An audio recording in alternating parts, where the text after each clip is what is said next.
what are the fruits we're producing as a world, as a country, as individuals? If I ask people this a lot, and it's a hard question because people sometimes they actually get angry if you even challenge them to think about these sorts of things. It's like, if the vibration in the world were an average of what you did today, would that be a good thing or would that be a bad thing? Are you raising the vibration or are you lowering the vibration? We need to think about that as individuals. We need to think about that as countries. We need to think about that as a planet. Who are we? Where are we trying to go? Because we're haphazardly kind of being led around by our nose and by emotion for profit.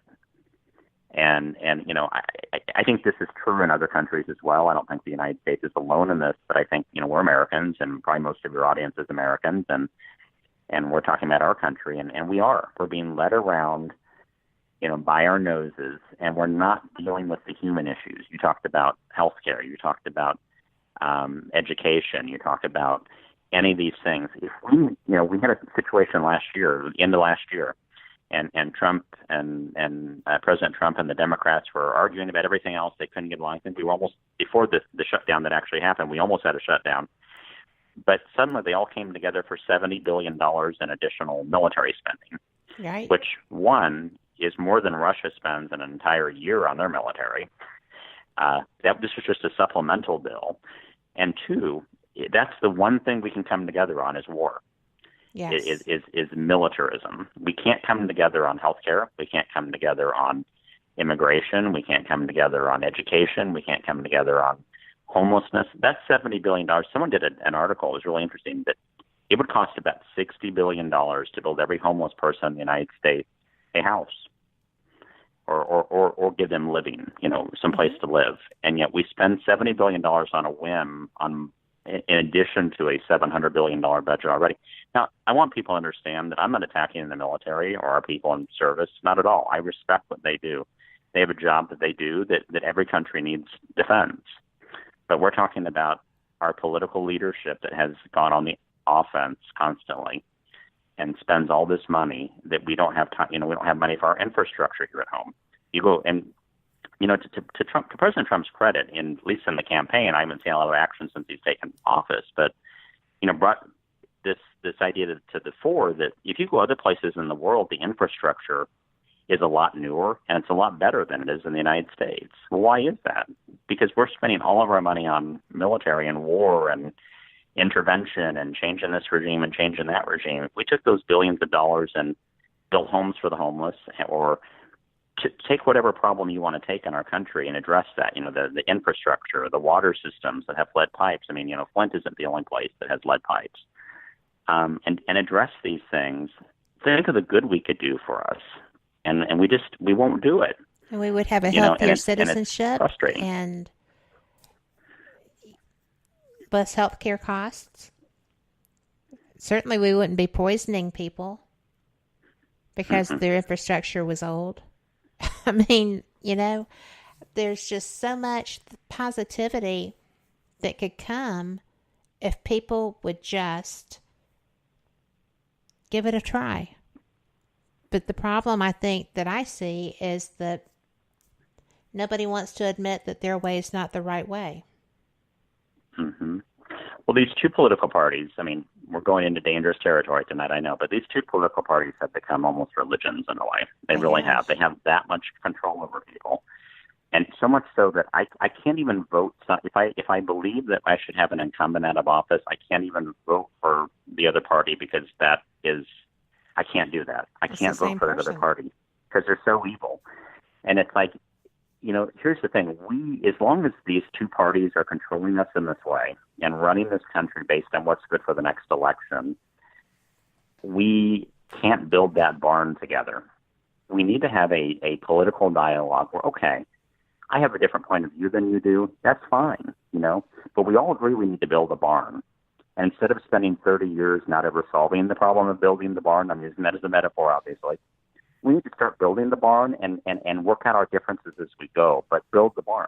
And we don't ever do that in this country. We just have, I was thinking the other day, I'm 54 years old, and most of the main problems we have in our country are the same problems we had when I was a teenager. we haven't ever solved most of them. They just go on election after election, and everybody keeps thinking, oh, if we can just get my person in, it'll fix everything. Well, when has that happened? It's not going to happen. We are being strung along here, and that's where we need to take control back. We, the people. I think that was in a really important document that we have at some point. And we, the people, have to take the control back. And that's politically, that's spiritually, that's energetically, that's in every way we can. We need to decide who we want to be, and then we need to go out and make the world that. And not just let ourselves be led along by people who are playing chess with us, right? I mean, you have 5 moves ahead, and they're ready to go find this enemy and that war and something else for us to do with our time and our energy. And we just need to get control of that back. If we could do that, I think that there's nothing that this country and this world couldn't accomplish. But if we don't do that, we're going to keep getting the kind of results we've got. We'll know them by their fruits, and that's kind of what we're seeing in the world right now. Consistently. And that being said, we're at our break, so we will be right back.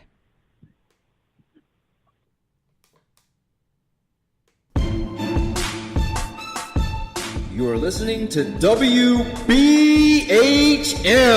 Digital Broadcasting, the best in paranormal talk, only on Paranormal Experience Radio. Broadcasting live out of Birmingham, Alabama. Son of a... Hey, son. Mother... Son, what are you doing? Hey, Mom. I'm getting ready to listen to Periscope Uncensored. By expanding your vocabulary. Well, it is uncensored. Son, the uncensored part of Periscope Uncensored is Jax and I getting down to brass tacks with all aspects of the paranormal. There's no fluff on our show. So, no off-color commentary? I didn't say that. Awesome! Son? I just hit my head. Oh boy, I'll go get you an ice pack. Catch Periscope Uncensored Thursday nights at 9 p.m. Eastern, only on WBHM Digital Broadcasting.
Thank you for listening to WBHM Digital Broadcasting out of Birmingham, Alabama. The time is 23 minutes after the hour.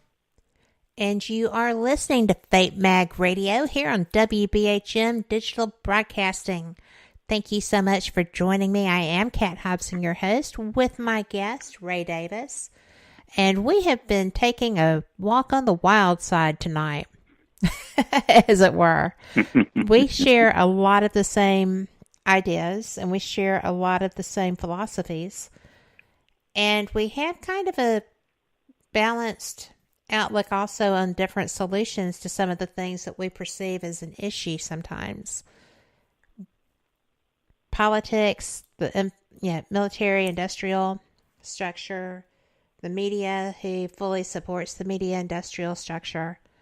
And the fact that these things are not easily put back on a steady course. That kind of we as a civilization need to get ourselves, clean your own porch before you start talking about somebody else's, basically, right, Ray? I think so. And, if we get into the extraterrestrial realm, we'll just jump right into that, right? I mean, Oh, dear. Yes.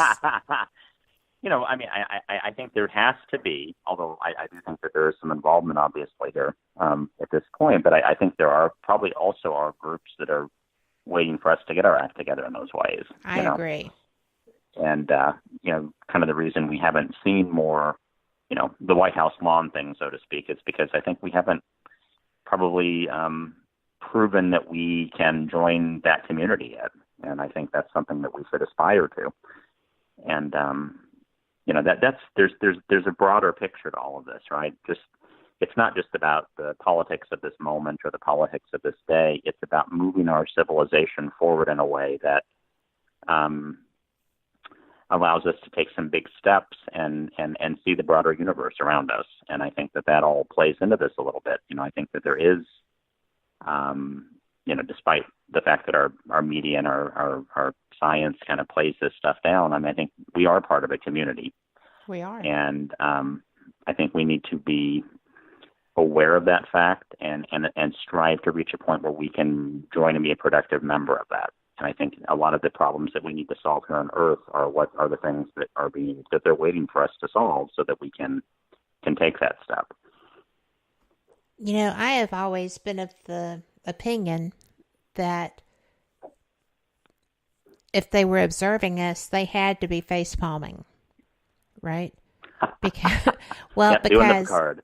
Yeah, because we had, Hiroshima. We have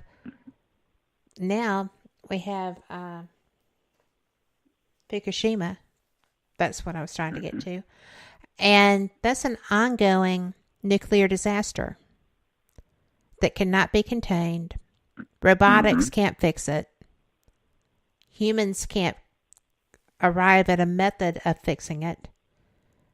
You still have nuclear waste spewing into the Pacific Ocean, which, while an extremely large body of water, will eventually be grossly affected as this continues to go on. A friend of mine read an article about this being an extinction event. If it's allowed, if nothing changes. Because it may take a year, it may take 100 years. There's no limit on how long an extinction event has to go, right? Mm-hmm. So we've messed with things that we didn't understand. We didn't know how to stop them. The whole time that the hurricanes in the Caribbean and the Atlantic were coming towards Florida, I'm sitting there thinking, well, right there near Stewart, Florida, I know that there's twin nuclear reactors. Farther down the coast, I know that there's twin nuclear reactors.